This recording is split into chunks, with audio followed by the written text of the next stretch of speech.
So before we get started, little introduction. My name is Fog.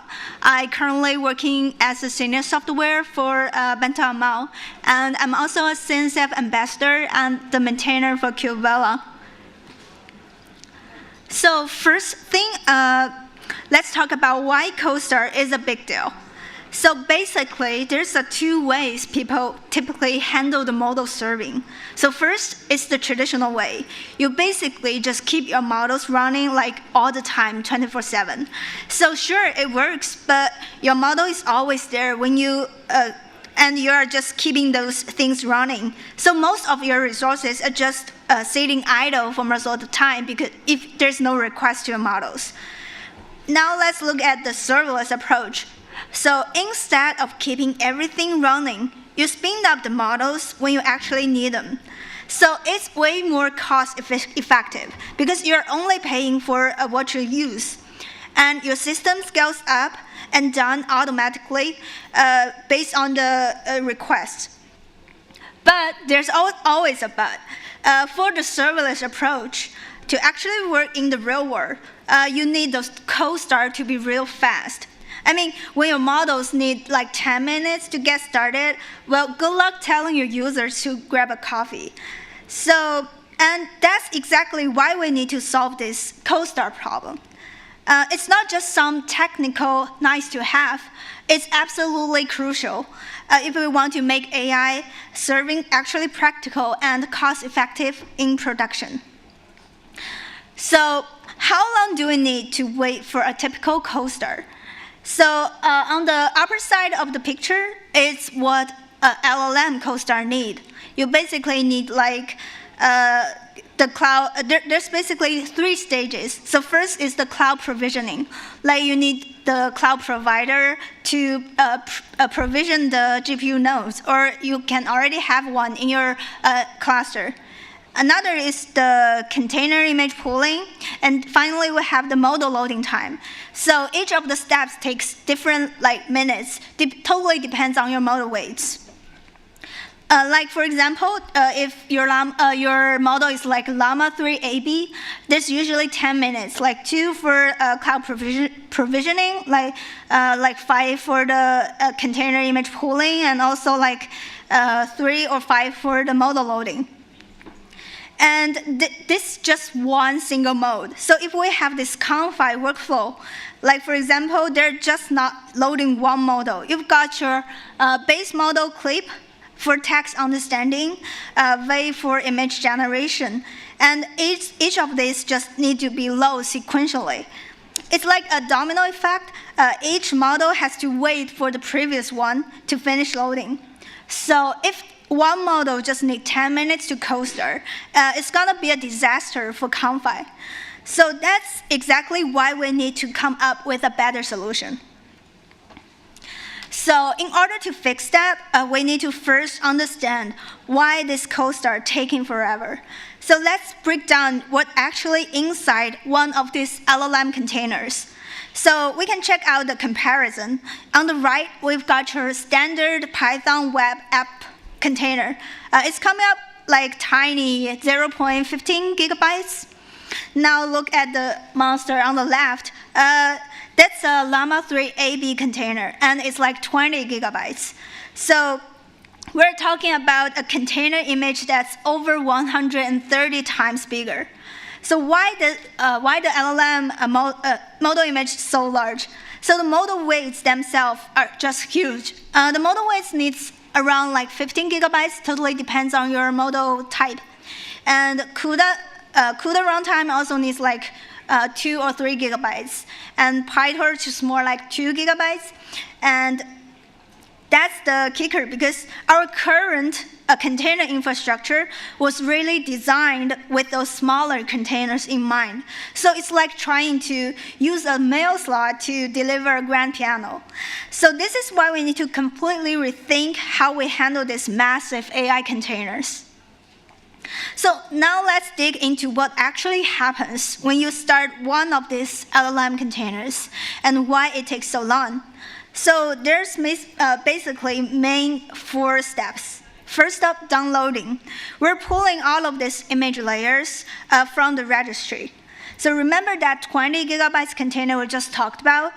So that's gonna take like 5 to 6 minutes for the image downloading. And then we have this extraction, because we're basically unpacking those huge compressed files and writing them back to disk. That's another 3 to 4 minutes. These image layers are just all compressed with gzip or Zstd, so which is great for storage, but means we have to decompress everything before we can use it. And step 3 is the simple step. We just need to have the startup configuration, setting up mounts, network, GPU access, all the container plumbing. And that's actually quite the quickest part, about 1 or 2 minutes. Finally, we also need to load the model weights into the GPU memory. And remember, for something like Llama 3 AB, we are talking about like 15 gigabytes of weights that need to be loaded and initialized. So let's try to optimize all those steps like one by one. First is the image pooling. For the traditional registry, we've got this single-threaded transfer problem, because most registries serve image layers over a single HTTP connection. So they do not support like multi-part or parallel chunk downloads. And second, the container registry also has the problem of sequential extraction. So once downloaded, layers are extracted one at a time, not in parallel. This also limits overall throughput. And this extraction step is typically like CPU bound, as container layers use compression formats like gzip. And third, we've also had this copy on write text. So the copy on write text operations are overhead, particularly for large models, because the runtime needs to manage complex file mapping across multiple layers. And finally, we also have this all or nothing startup. A container cannot start until all of its image layers have been downloaded. So actually, we have tested the image pool from different storage. Look at these numbers. If the test results on cloud registry like GAR or ECR, the speed is kind of like 60 megabytes per second. And if we're using like internal registry like Harbor inside of the cluster, it will be much faster. It's gonna be 120 megabytes per second. But here's the game changer. Direct downloads from object storage like GCS or S3, it's gonna be 2 gigabytes per second or higher. Totally depends on your machine type. So why the difference is so massive? There are basically 2 reasons. First, if we're downloading from object storage, we can use parallel downloads. Object storage supports multi-part parallel range requests so that we can leverage full network bandwidth. And another thing is that there's no manifest processing. Object storage doesn't require parsing a JSON manifest and authentication and everything. So this means we can just retrieve image directly as a raw data.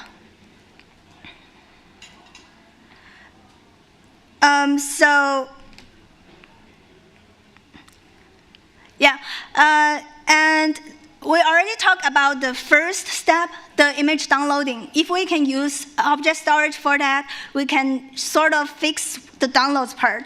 And the second part is just extraction. Can we also skip that part?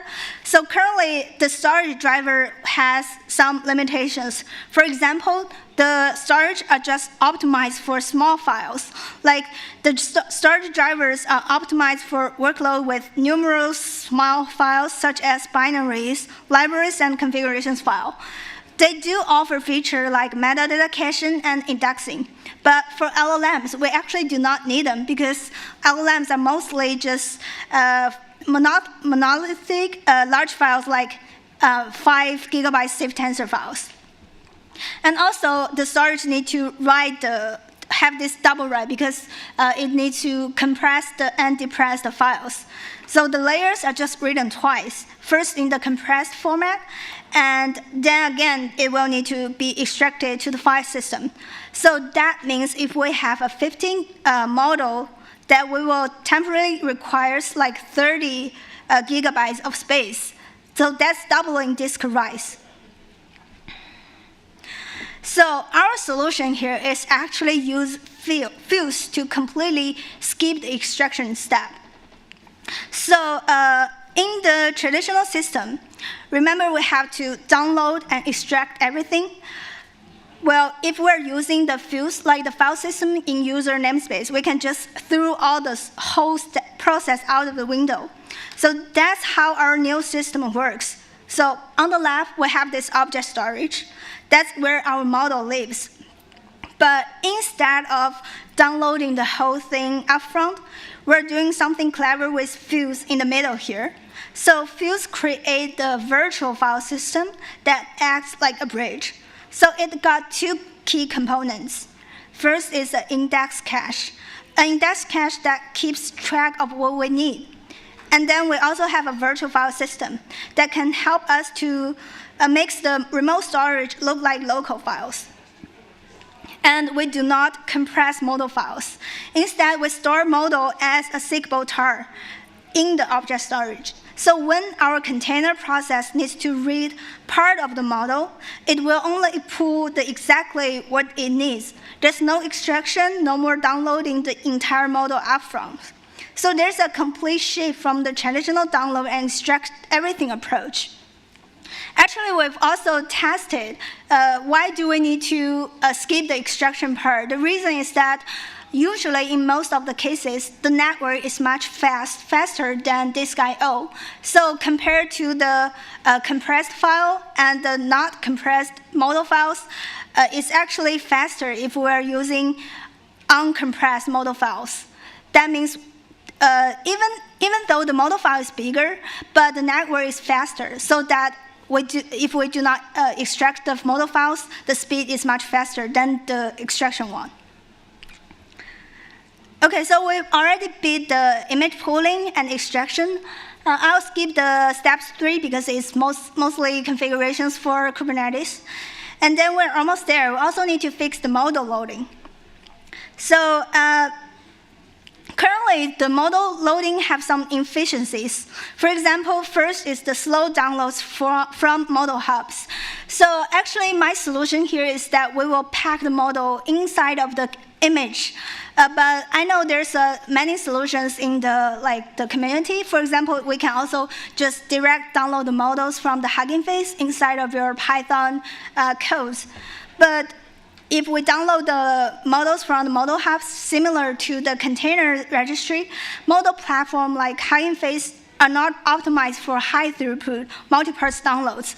So this makes direct pools of large model files time consuming. And second is the sequential model loading. So model data flows sequentially through multiple hubs. Like first is the remote storage, like registry, and then it's going to the local disk. And then we need to go into the memory and finally the GPU memory. So there is no parallelization between the downloads, extraction, and disk writing. So each step adds latency, especially when the model files are too large or yeah. So, and the next step is there's no on-demand stream loading. So model files must be fully written to disk before inference can happen. So this results in extra disk reads.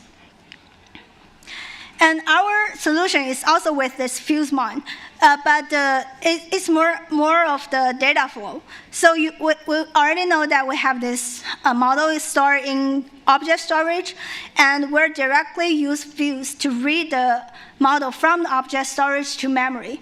So this step, we just do not read the models into disk. So that means our LLM container can just read the models from the memory to GPU memory. So in this whole steps, there's no disk read. So that's just accelerate the whole steps. And we have this full data flow right now inside of here. We also do not need to download or load the model upfront because the safe tensor can just read because we store model as seekable tar, so that once our LLM containers just need to read the specific model parts, we can then download and read them. So there's no need download upfront. So let's now just show you the result. It's actually 25 times faster. So look at the graph on the right. Originally, if you are deployed these models inside of like EKS, they probably need 10 minutes. But now we can only have this 30 seconds. And we've also done some benchmarks. Our current solution, like the speed is more like 1 gigabytes per second. The speed is include model downloading, container pooling, image pooling, and everything.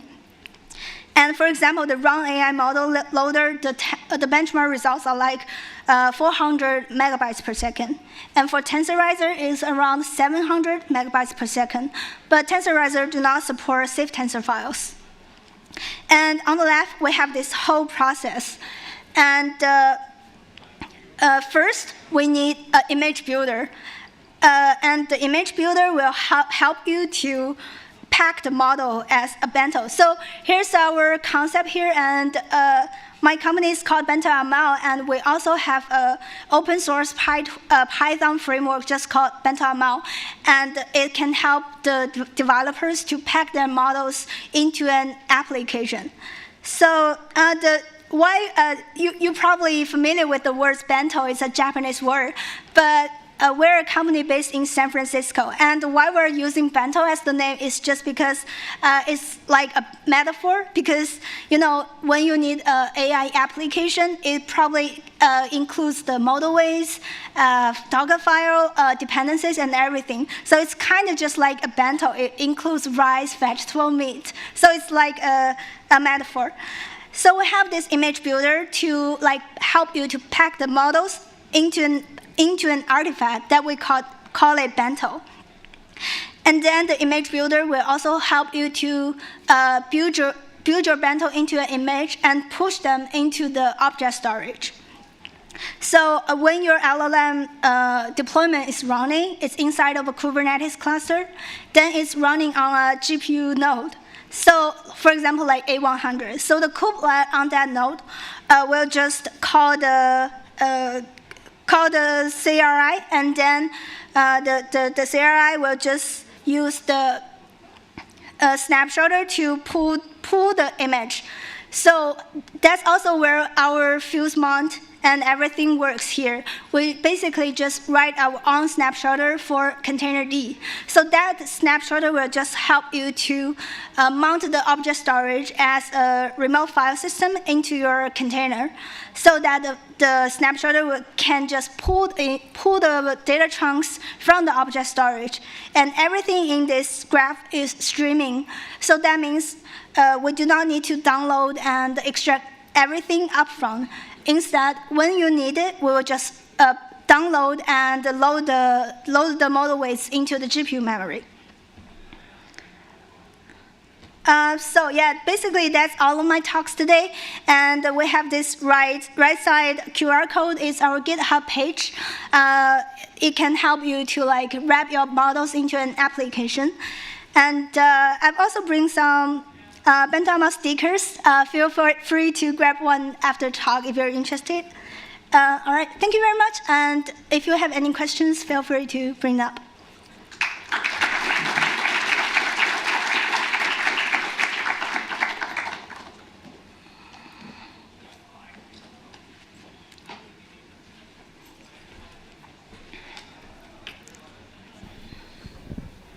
Hi. So I'm not super familiar with safe tensors, but what's stopping Tensorizer from supporting safe tensors? And can you talk a little bit about what's special about safe tensors? Are they like flat buffer, but for model weights?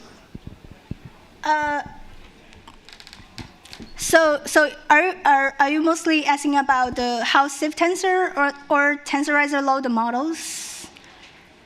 You were saying that your solution is faster than Tensorizer because yes. I assume it supports safe tensors, and I'm guessing that this allows you to decompress, well, skip like memory allocations or something like that. So I'm just curious if Tensorizer is capable later of adding safe tensor support and clarification around safe tensor. Oh yeah, I'm just adding a note here because I think when we're doing the benchmark, it do not support safe tensors. But also for the speed part, tensorizer on the benchmark is 700 megabytes per second. So it's still, our solution is faster. So yeah.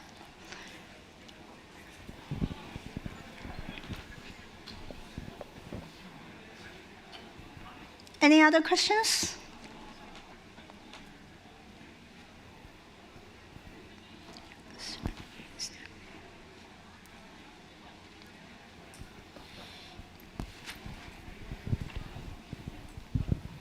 My question is, how do you make money? So we have our open source community that the BentoML is help users to pack their models, and we also have this commercial platform called BentoML. So this solution, this CoStar optimization is on our platform. We just want to sharing our solution here to the community. So because we know that there's so many community or company, they just want to, they're working on the optimization. So we've also learned a lot from their user case. So we want to share our solution and try to make the community better. Yeah. Thank you.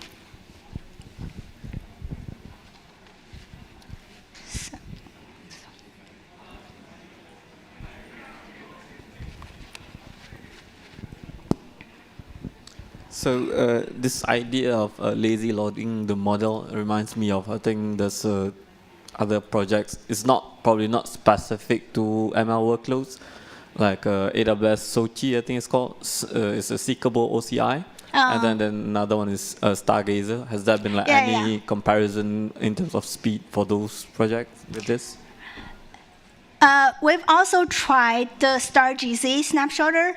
Our solution is probably inspired by them a little bit because our solution compared to them is, our solution is specialized for LLMs, but Zstd is also, even though it's a lazy model loading solution, it's also for the normal app applications. So I also mentioned that we do not compress everything, but Zstd, I think, it's just the lazy load modding. It's still using the original image size.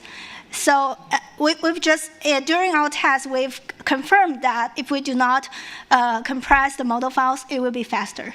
So that's basically the differences. So, I'm thinking, is this then a limitation of the OCI spec that the registry implements itself that they need in compression? Yes, it's also like it's because of when you it's kind of like the Zstd snapshotter only help you to lazy load the model, but I don't think it will like. It still follows the original OCI image format, so it will still compress everything. Okay, all right, that's good.